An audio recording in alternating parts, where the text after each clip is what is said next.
रणथंभौर ये सिर्फ एक नाम नहीं है, ये एक एहसास है। एक ऐसी जगह जहां इतिहास की गूंज और बागों की दहाड़ दोनों एक साथ सुनाई देती हैं।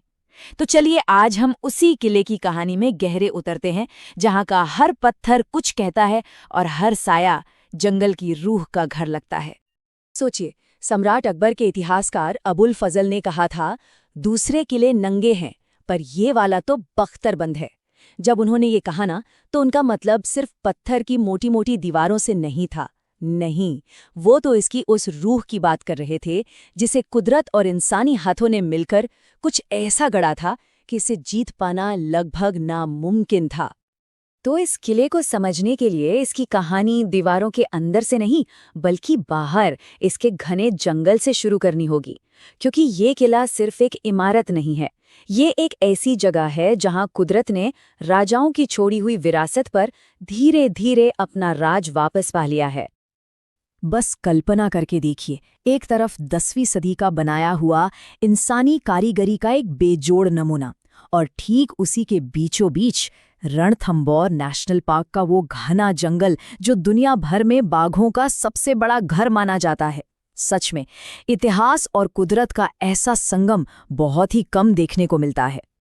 हाँ, तो किले की दीवारों के अंदर तो इतिहास बन ही रहा था, पर बाहर भी एक कहानी चल रही थी। देखिए, 1955 में ये एक गेम सैंक्चुरी था। फिर 1973 में इसे प्रोजेक्ट टाइगर का हिस्सा बनाया गया, और 1980 तक आते आते ये एक पूरा नेशनल पार्क बन गया।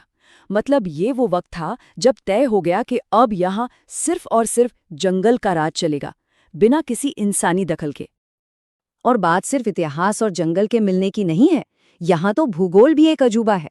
इसी जगह पर भारत की दो सबसे बड़ी और पुरानी पर्वत श्रृंखलाएं अरावली और विंध्या आकर मिलती हैं। शायद यही सब वजह हैं कि यूनेस्को ने भी इसे दुनिया की एक अनमोल विरासत का दर्जा दिया है।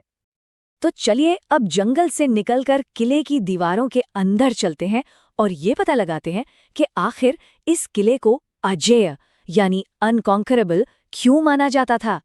इसकी असली ताकत इसकी बनावट में ही छिपी थी। तो इसे बख्तरबंद क्यों कहते थे? अरे भाई, क्योंकि इसे बनाया ही गया था कि कोई इसे भेद ना सके। जरा इसकी लोकेशन देखिए, थंब पहाड़ी के ऊपर 481 मीटर की ऊंचाई पर, इसके चारों तरफ 7 और पहाड़ियों का एक नेचुरल घेरा, और तो और 3 तरफ से गहरी खाइयां, और इन सब के ऊपर एक के बाद एक 7 जबरदस्त दरवाजे। ये किला कम एक अभेद्य भूल भुलैया ज्यादा था। और हाँ, ये मत समझिए कि ये सिर्फ एक फौजी अड्डा था। अरे नहीं, इन दीवारों के अंदर एक पूरा का पूरा शहर बसता था। महल थे, मंदिर थे, बैरक थे, बाजार थे, सब कुछ था। ये एक ऐसा सेल्फ सफिशिएंट शहर था जिसे महीनों तक बाहर की दुनिया से कोई लेना देना ही नहीं था।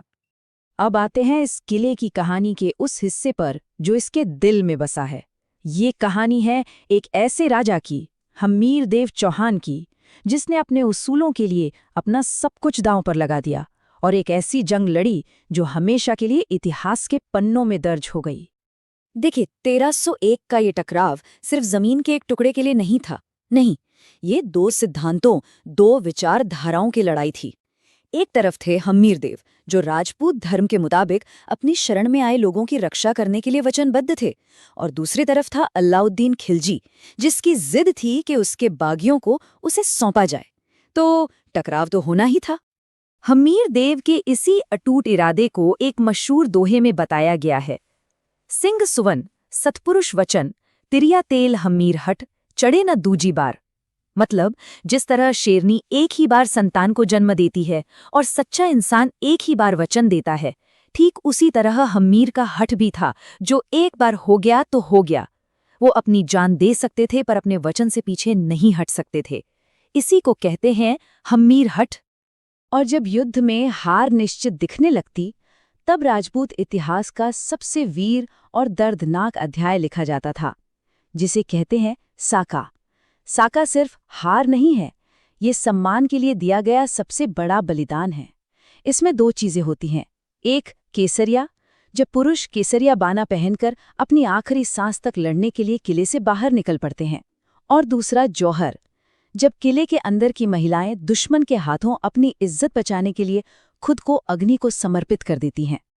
तो हुआ ये कि महीनों तक खिलजी की सेना किले की दीवारों से सिर पटकती रही, पर कुछ न हुआ।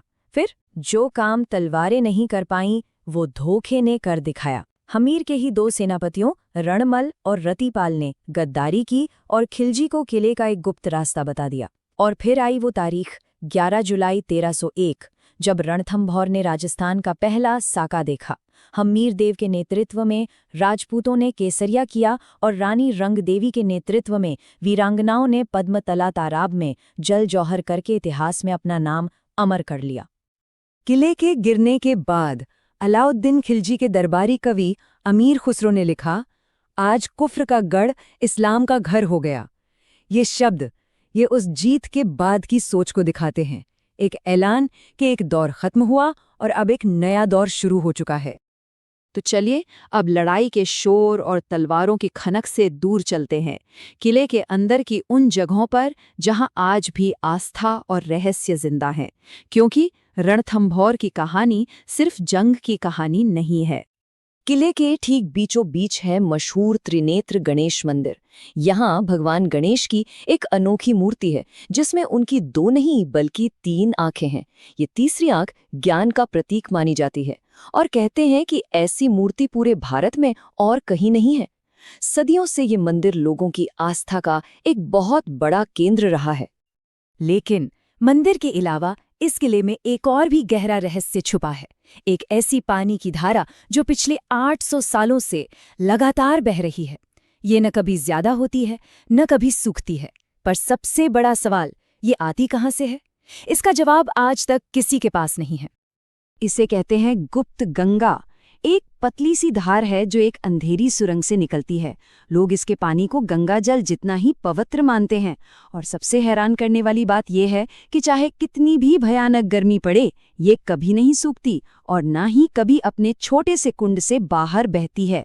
800 साल हो गए, इसका सोर्स आज भी एक पहेली है। तो आखिर में सवाल उठता है कि आज रणथंभौर क्या है? ये सिर्फ एक किला है, एक जंगल या एक मंदिर? नहीं, ये इन सब धागों को एक साथ मिलाकर बुनी गई एक अनोखी कहानी है। रणथंभौर सिर्फ खंडहर हो चुके पत्थरों का ढेर नहीं है, बिल्कुल नहीं। ये एक जीती जागती विरासत है, एक ऐसी जगह जहां इतिहास आज भी सांस लेता है, जहां बाघ आज भी उन्हीं शाही रास्तों पर घूमते हैं जहां कभी राजा महाराजा चला करते थे, और जहां लोगों की आस्था आज भी उतनी ही गहरी और अटूट है। और यहीं पर रणथंभौर हमारे लिए एक सवाल छोड़ जाता है। सवाल ये है कि जब कोई किला भले ही जंग में हार जाए, पर उसकी कहानी कभी न मरे, तो उसकी असली विरासत क्या होती है? क्या वो जीत हार होती है, या वो कहानी होती है जो आने वाली पीढ़ियों को हमेशा प्रेरणा देती रहती है? शायद रणथंभौर का असली मतलब इसी सवाल में छिपा है।